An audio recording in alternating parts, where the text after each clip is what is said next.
አንድ እንግዳ ይዤላችሁ ቀርብ ያለው እንግዳችን ብርጋዴር ጄኔራል ተፈራ ማሞ ናቸው። ብርጋዴር ጄኔራል ተፈራ ማሞ በአማራ ብሔራዊ ንቅናቄ ወታደራዊ አዛዥ ናቸው። በአሁኑ ሰዓት በቅርብ በተደረገው ድልድል ማለት ነው። አሁን ደግሞ ይህንን ጦራቸውን ይዘው ከፍተኛ የህልውና ተጋድሎ ካሉ ቀዳሚ አመራሮችና ወታደራዊ መሪዎች ጭምር ናቸው በኢትዮጵያ። ዛሬ እንግዳችን እሳቸው ናቸው። ከእሳቸው ጋራ በአጠቃላይ የፋኖ እና የአማራ ህዝብ የትግል እንቅስቃሴን በተመለከተ እንደዚሁም አሁን ላይ በድርጅት ውስጥ የሚታዩ በጎና ሌሎችን ጉዳዮች ጭምር አንስተን ውይይት እናደርጋለን። ጄኔራል እንኳን ወደ ኢትዮ ኒውስ በሰላም መጡ። እንደምን አሉ? ሰላም ነኝ። ሰላም ኢትዮ ኒውስ ሰላም ነኝ፣ ደህና ነኝ። በጣም እናመሰግናለን ጄኔራል።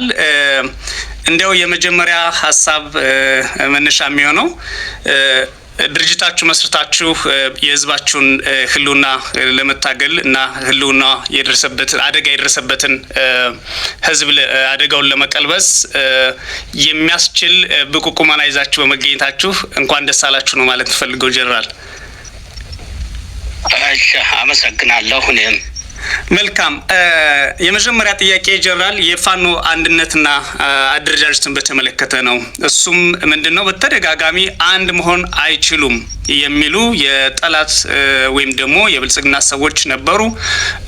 እጅ የሚሰጡ ሰዎችም ወይም ሌሎችም ጭምር አንድ መሆን አይችሉም፣ አንድ መሆን የሚችሉበት እድል የለም የሚል በከፍተኛ ደረጃ የህዝቡን ስሜት ጭምር የሚያስቆጣ ንግግር በተለያዩ ሚዲያዎች ሲነገር ነበር። ለመሆኑ እንዴት አንድ አደረጋችሁት ጄኔራል? እሺ፣ አመሰግናለሁ።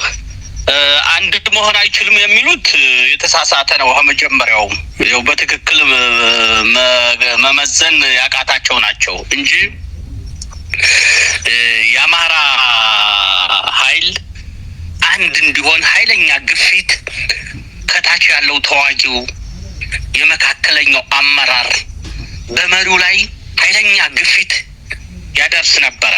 ይሄ በከፍተኛ ደረጃ እንደነበር እኔ አሳምሬ አውቀዋለሁኝ። ወደ ፋኖ እንደገባሁ ብዙዎቹን ከታች ያሉትን አብዛኛውን የብርጌድ የክፍለ ጦር አመራሮችን ለማግኘት ሞክሬ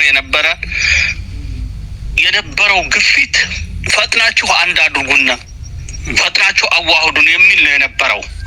ስለዚህ ዋናው ኃይሉ አንድነቱን በከፍተኛ ይፈልገው ነበረ። እንግዲህ ከዚህ ላይ ገና ያልተሰሩ የሚቀሩት የነበረው ከላይ አመራሩ ላይ ነበረ።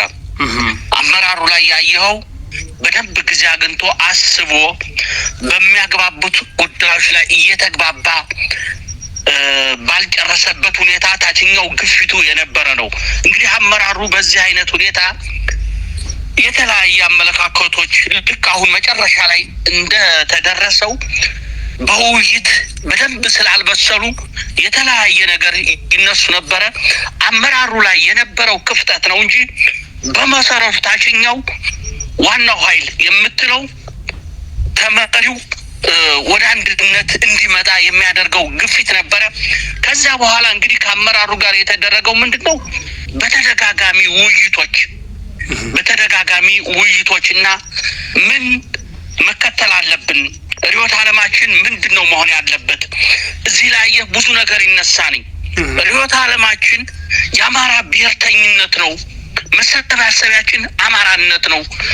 ከዛ ውጭ ያለው ዜሮ ነው። ምክንያቱም ከዚህ በፊት ብዙ ነገር ተሞክሮ አልተሳካም። አገሪቱ ላይ የተዘረጋው የዘር ስርዓት ነው። ይህ ስርዓት ደግሞ ዋና ታርጌቱ አማራ ነው። በአማራ ነው የተሰባሰበው። ሁሉም ወደኋላ ታሪክን ብትሄድ የተሰባሰበው አማራ ጠልነት በሆነ አማራን የማጥቃት ነው። ስለዚህ ይህን በርግዶ የሚጥለው በአማራነት ስንሰባሰብ ነው፣ የአማራ ብሔርተኝነት ነው የሚል ሀሳብ ግዴታ መምጣት ጀመረ። ይሄም በዚህ ዙሪያ ነው እንግዲህ ሌሎቹንም ለትግሉ የሚያስፈልጎች አላማዎች፣ መመሪያዎች ሁሉም ከዚህ አንጻር መሪው ይህን በማስተካከል ግምዳት ፍርድም ጊዜ ያስፈልገው ነበረ። ዝም ብለህ አይተህ ከሆነ የአማራ ትግል አነሳሱ መጀመሪያ በአመፅ ነው የተነሳ፣ እንዳመፅ ነው ግፉ ከመጠን በላይ ከሚሸከመው በላይ ሲሆን ሁሉም ወረዳ ላይ ብድግ አለ አንድ ጊዜ አግኝተህ መሪዎች መርጠህ ሀሳቦች አስቀምጠህ አይደለም። ስለዚህ ከዚህ የተነሳ አንዱ ይሄ የፈጠረው ካልሆነ በስተቀር አማራ ሊደራጅ አይችልም የሚለው ዝም ብሎ ከርቀት የሚናገረው የሚለፈልፈው ነው እንጂ አማራ ተደራጅቶ ጥላቱን ሊመታ እንደሚችል ነው ያሳየው ነው። ሌላኛው ሰርጎ ገቡ መብዛቱ ነው። ሰርጎ ገቡ በዛ። ይሄ ንዋይ ፈላጊው አለ። ንዋይ አሰፍስፎ በፋኖ ተጠግቶ ይሄ የሚቦጠቡት አለ። እንደገና ደግሞ ዝና ፈላጊ አለ። በተለያየ የከሰረው በዚህ ሊጣበቅ ይፈልጋል። ሰርቶ ውጤት ያላመጣው ይሄ ሁሉ ተሰባሰበና ይሄም ትልቅ በሽታ ሆናየ። ይሄን ማጥራት ይጠይቃል። አንዳንዱ ጥላት ሰርጎ የገባም ስለሆነ ፋኖዎችን በሚገባ ይጠጋና አስታራቂ መስሎ ልክ የጥላት ስራ ይሰራል።